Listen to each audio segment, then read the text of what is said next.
Now I'm going to be working on my C5 Corvette today. I've got what I believe are some clearance issues with the exhaust. I've got about 3 millimeters of clearance on the passenger side header to the oil pan. So I'm going to remove the passenger side header and massage that area a little bit to gain a little bit more clearance there. And also the X pipe is hitting on the passenger side as well. So first thing I'm going to do is remove all the exhaust from the headers back, and then I'm going to pull the passenger side header. I've had these headers off and the exhaust off on this car a few times in the last several months, so everything should come off real easily. The challenging part is putting things back together by yourself.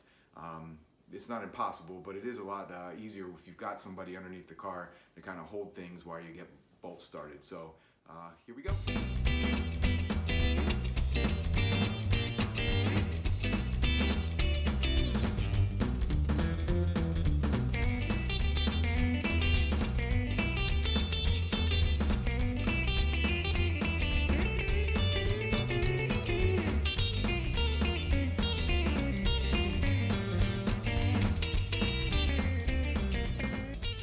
Okay, I'm underneath the car now, and the first thing I'm going to do is I'm going to remove these two 15 millimeter bolts from the passenger side axle back. You can see I've already loosened that bolt there, and now I'm going to come over and do this one here.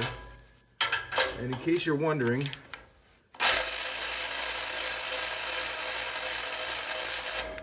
I'm using a Harbor Freight Earthquake XT cordless ratchet. This thing's been really solid for me. I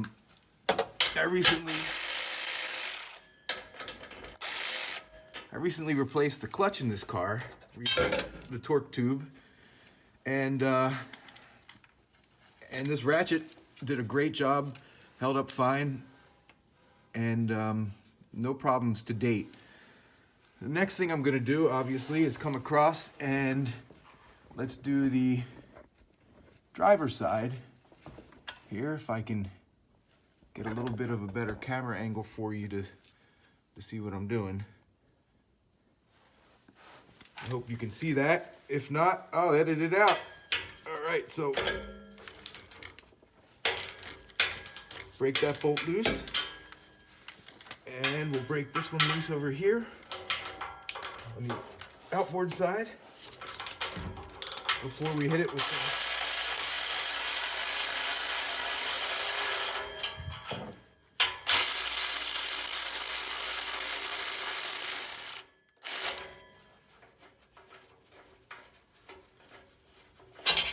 and a couple more twists over here and we should be free. All right, so that was easy, and we'll make sure we put the bolts and the gaskets here aside. Next thing we're going to do is disconnect the band clamps on the driver's side and the passenger side, and then we'll come back down this end and we will disconnect the hanger that is right, sorry about my hand there, right there. And then we'll work the X pipe off the headers, and then we'll return back up to the top and we'll remove the passenger side header. Earlier I was talking about some clearance issues with this X pipe, and I think you can see here what I'm talking about now. Yeah, right there. See that? If I move the pipe with my hand back here, you can even hear it where it's making contact. And it's also making contact back here a little bit too. What I wanted to point out here is this area where the header and the oil pan meet, or in my case, almost touch. So what I'm gonna do is I'm gonna take my marker here and I wanna mark the area just below where the header and the oil pan meet here. And that'll give me a reference point when I get the header off as to where I'm having some clearance issues, so that I know from above this line, and I don't know if you can see this line or not, but from above this line up to about here. Okay, now we're topside here. It's nice to be standing up rather than laying on my back. And we're about to remove the passenger side header. First thing I do is I take the fuel rail cover off and set it aside.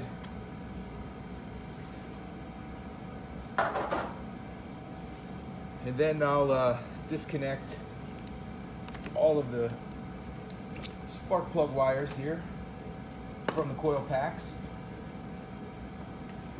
And you know, sometimes the order of operations matters, other times it doesn't. I mean, you could take the dipstick tube off and the coil packs at this point.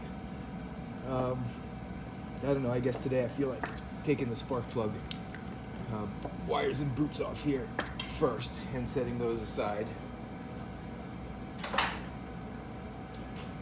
Then I'll go ahead and I'll disconnect the coil packs here carefully. Another weather tight plug, and we've got a few bolts here to take off to get the coil packs off. Then we can pull those header bolts, and the header will come right out. All right, I'm going to go ahead and remove the coil packs here. And again, I'm using my Harbor Freight Earthquake ratchet.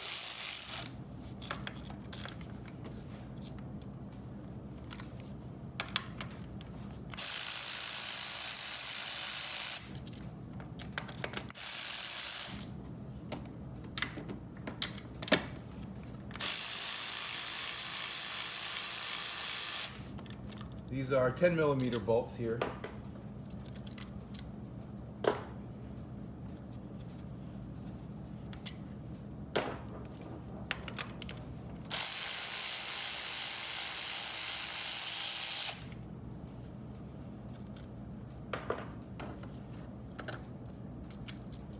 Oh, and I forgot about one.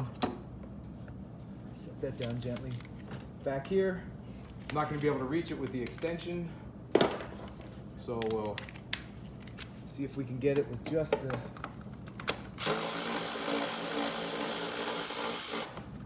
deep socket.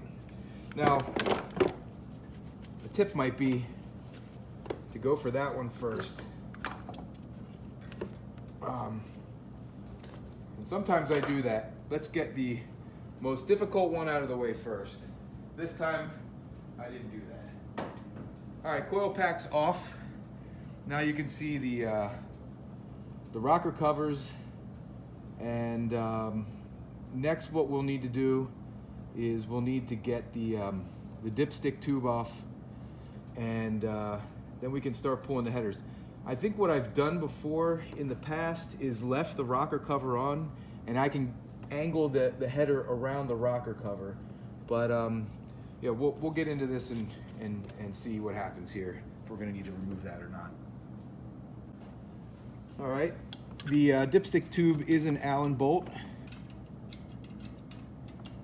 And we'll just get it loose.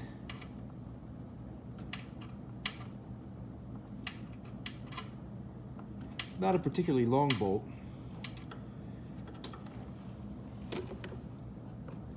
There we go. All right, the bolt's out, and we just give the dipstick a little bit of a wiggle, and it'll pop right out from in between the headers here. and we'll set that aside. All right, now we have a clear path to the header bolts. All right, this seemed to be the best compromise here for a camera angle. If I knew that I was going to be pulling these headers in and out so many times, I would have went with studs.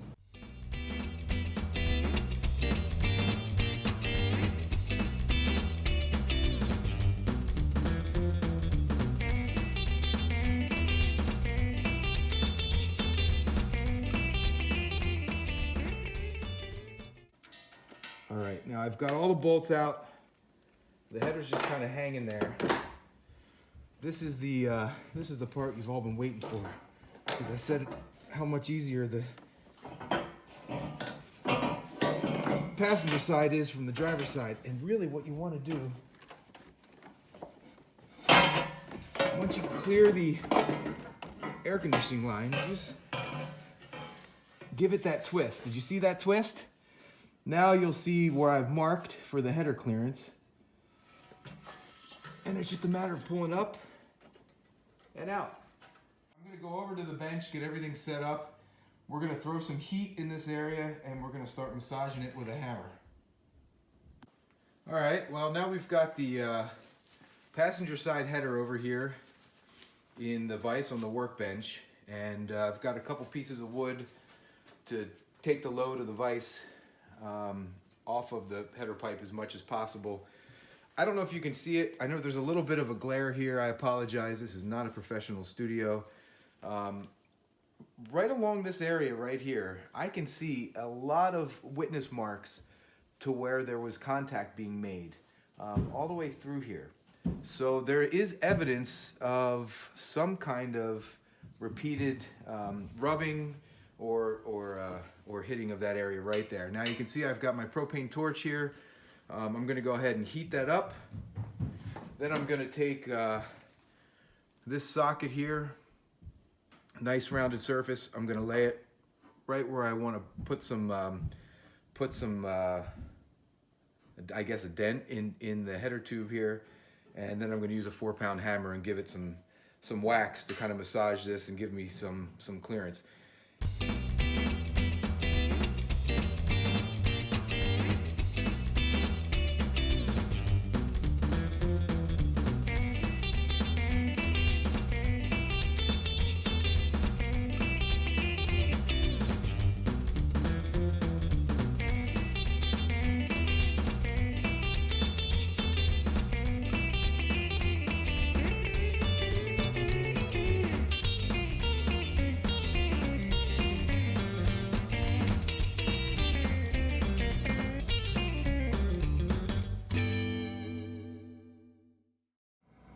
We are back topside on the engine here. I'm going to go ahead and put the header back in. Now this is not as easy of a process as it is to get out. Only because you've got to juggle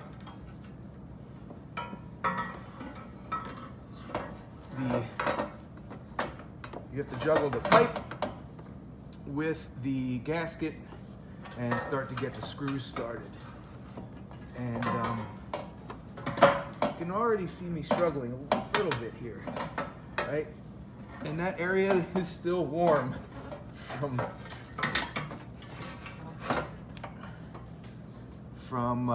where I just dented the header.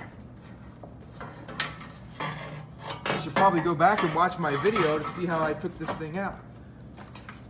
Move that gasket out of the way there.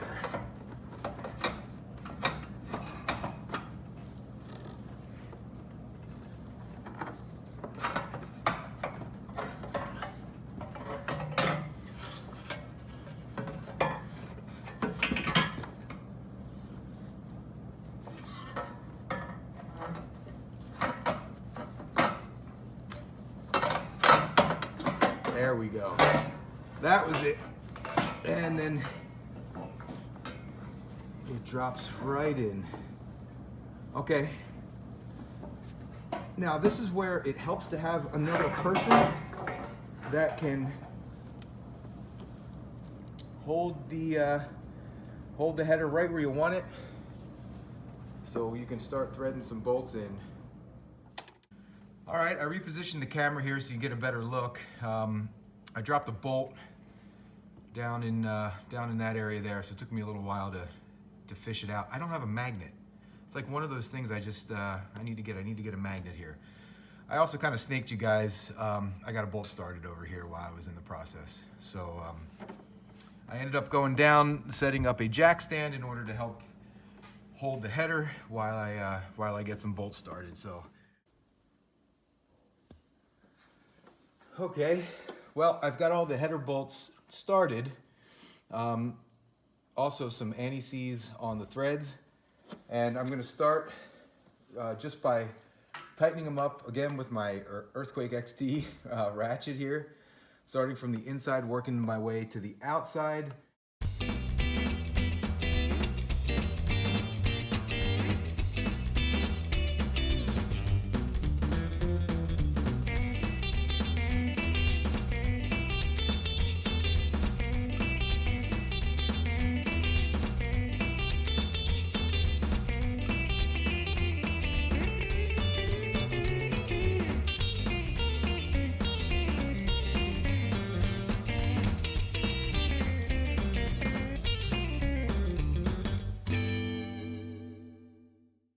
Just a quick update where I am. I wasn't quite happy about the clearance that I had created, so I actually removed the header and did a little bit more massaging. Now there's quite a gap there that you can see now, and that's because the header is not tight all the way yet. I'm gonna leave everything really loose, and I may even loosen up the driver's side header too. We'll see. Fit the X-pipe, loosely connect the axle back, shim everything, check for clearances, and then I'm going to go ahead and tighten everything down. And I'll be back with an update. Okay, before I tighten everything up, I want to give you a shot of what my exhaust looks like now that everything's back together, but the bolts are still loose. These are the shims. I'm just using wood shims that you would use to shim a door or a window. And you can see up here I have one for the header, and as we move down, there's two on either side of the X-pipe right there. And I have a third one, or I'm sorry, a fourth one, right at the back here, right at the very end of the X-pipe where over the axle pipe attaches. So I've got 4 of these shims in place. I'm gonna line up the tailpipes too at the same time. Okay, another tip I wanted to show you. I saw this on the forums the other day. This is how somebody did their tailpipes, and I thought that was a pretty neat idea. So I actually have them fairly level, so the hope is that when I get everything tightened up and I pull the jack away, they stay level. So, we'll see. All right, I'm gonna wrap this video up. I tightened everything down, took the car out for a test drive, and it still makes the sound.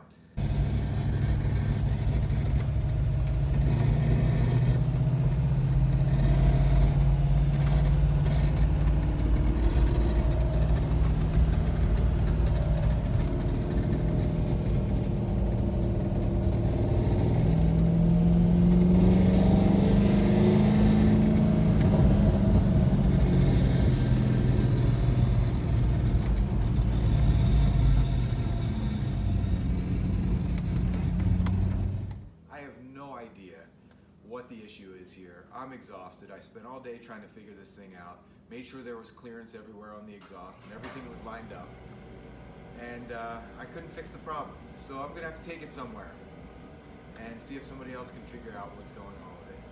So thanks for watching, and until next time, see ya.